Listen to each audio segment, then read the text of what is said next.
اب حق کو تابندہ کرو. تمہاری عزت ہے اسی اسلام سے. تمہاری عزت ہے اسی اسلام سے. تمہاری شہرت اور رفعت ہے اسی اسلام سے. ہاں تمہاری شان و شوکت ہے اسی اسلام سے. میدان محشر میں ہے جنت اسی اسلام سے. نوجوانوں اب دین کی تعلیم زندہ کرو. چھوڑ دو باطل عمل, اب حق کو تابندہ کرو.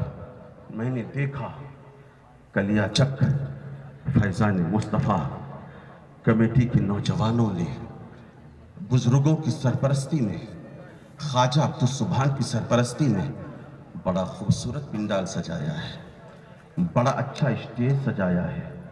بڑے اچھی کرسیوں کا انتظام کیا ہے. میرے جیسے آدمی بیٹھتا ہے تو نیچے چلا جاتا ہے. اتنی بہترین کرسیوں کا انتظام, اتنی اچھی لائٹنگ. میں نے کہا نوجوانوں اس کا مقصد کیا ہے؟ کیوں یہ لائٹنگ لگائی گئی؟ کیوں شامیانہ لگایا گیا؟ کیوں پنڈال سجایا گیا؟ کیوں اسٹیج لگایا گیا؟ کیوں مولانا سلطان بلائے گئے؟ خواجہ عبدالسبحان جن کو آرام کی ضرورت ہے انہیں کیوں جگا کر کرسی صدارت پر بٹھایا گیا؟ مولانا ذکر اللہ کو کیوں بلایا گیا؟ علماء کرام کو کیوں بلایا گیا؟ آپ کہیں گے فیضان مصطفیٰ کانفرنس کے لیے. سبحان اللہ. فیضان مصطفیٰ کانفرنس. میں نے کہا فیضان مصطفیٰ کانفرنس کیوں انعقاد کی گئی ہے؟ آپ نے کہا تاکہ لوگوں کے مردہ دلوں میں نبی کی محبت جلوہ گر ہو جائے اور لوگوں کا مردہ دل زندہ ہو جائے. ایک بات کہوں, کلیا چک میں الحمدللہ سنیت تابندہ ہے اور قیامت تک اللہ کرے تابندہ رہے. بے شک. بڑی خوشی ہوئی ہمیں جب میں فجر کی نماز کے لیے جاگ رہا تھا تو ہر مسجد سے الصلاۃ والسلام علیک یا رسول اللہ کی صدائیں بلند ہو رہی تھی. سبحان اللہ. کوئی بلغ العلا بکمال ہی پڑھ رہا تھا, کوئی کشف الدجا بجمال ہی پڑھ رہا تھا. میرے دوستو بس اسی طریقے سے اسی سنیت کو بچائے رکھیے اور اسی جماعت اہل سنت پر قائم رکھیے. انشاءاللہ دنیا میں بھی کامیابی ملے گی اور آخرت میں بھی کامیابی ملے گی. آنے کا مقصد بیان کرنا, اسٹیج سجانے کا مقصد بیان کرنا.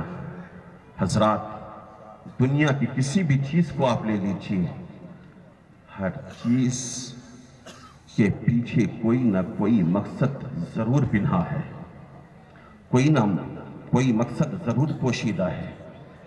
ایک بار حضرت موسیٰ کلیم اللہ نے دیوار پر ایک چلنے والی چھپکلی کو دیکھا.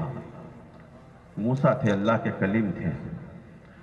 اللہ سے پوچھ لیا مولا تو نے اس چھپکلی کو کیوں پیدا کیا؟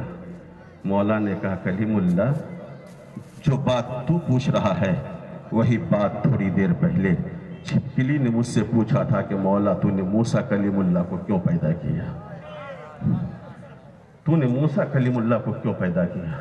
معلوم ہوا کوئی بھی چیز مولا نے ابس پیدا نہیں فرمائی, ہر چیز کی تخلیق کا کوئی مقصد ہے. حضرات لائٹ ہم جلاتے ہیں, لائٹ کی بل دینی پڑتی ہے کہ نہیں دینی پڑتی ہے؟ آپ لوگوں کو تو کم دینی پڑتی ہے, لیکن بمبئی میں ہم لوگ کو 7-8 ہزار روپیہ ہر مہینے میں بل بھرنا پڑتا ہے. حضرات اتنا زیادہ بل بھرنا پڑتا ہے لائٹ کا, لیکن مولا کا کرم دیکھیے. مولا نے سورج پیدا کیا, سورج کو روشنی دی. ارے کھجور کیا دیکھ رہے ہو یار, ادھر حضور کو دیکھو. لگتا ہے جیسے آپ نے کھجور دیکھا ہی نہیں, حضور کو چھوڑ کر کھجور دیکھ رہے ہو. توجہ چاہوں گا, مولا نے سورج پیدا کیا کس لیے؟ مولانا سلطان جواب دیں گے اللہ نے اپنے بندوں کی خدمت کے لیے پیدا کیا. چاند کس لیے؟ خواجہ عبدالسبحان جواب دیں گے بندوں کی خدمت کے لیے. ستارے کس لیے؟ مولانا عبدالعزیز کہیں گے بندوں کی خدمت کے لیے تاکہ پھل پکے اور اس میں مٹھاس پیدا ہو. آسمان بندوں کی خدمت کے لیے، فرش زمین بندوں کی خدمت کے لیے، بے شمار مخلوقات بندوں کی خدمت کے لیے. میں سوچنے لگا مولا سورج کو ہمارے لیے، چاند ہمارے لیے، ستارے ہمارے لیے، دریا ہمارے لیے، نہر ہمارے لیے، شجر ہمارے لیے، بحر و بر ہمارے لیے، خشک و تر ہمارے لیے، ماہ و نجوم ہمارے لیے، دنیا کی ساری چیزیں ہمارے لیے. ہمیں کس لیے پیدا کیا؟ تو قرآن دے رہا ہے افا حسبتم انما خلقناکم عبثا، کیا تم یہ سوچ رہے ہو کہ ہم نے تمہیں عبث پیدا کیا؟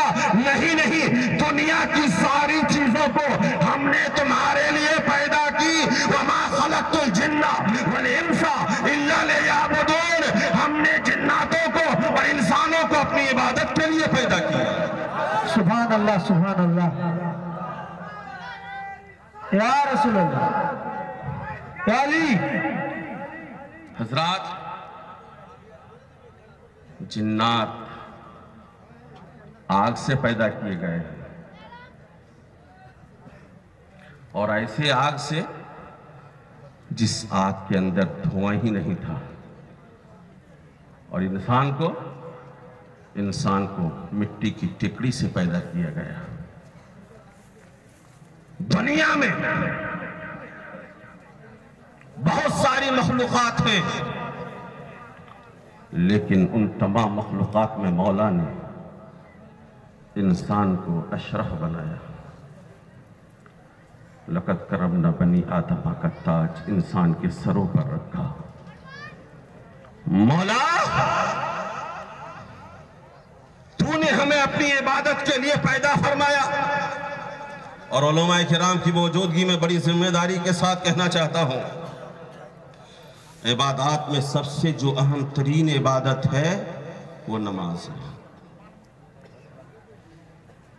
اور مفسرین فرماتے ہیں کہ قرآن مجید کے 700 مقامات پر نماز کا ذکر آیا ہے.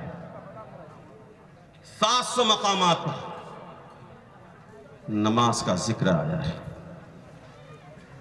کہیں رب نے فرمایا وَأَقِيمُوا الصَّلَاةَ وَآتُوا الزَّكَاةَ وَارْكَعُوا مَعَ الرَّاكِعِينَ، نماز قائم کرو، زکوٰۃ دو اور رکوع کرنے والوں کے ساتھ رکوع کرو.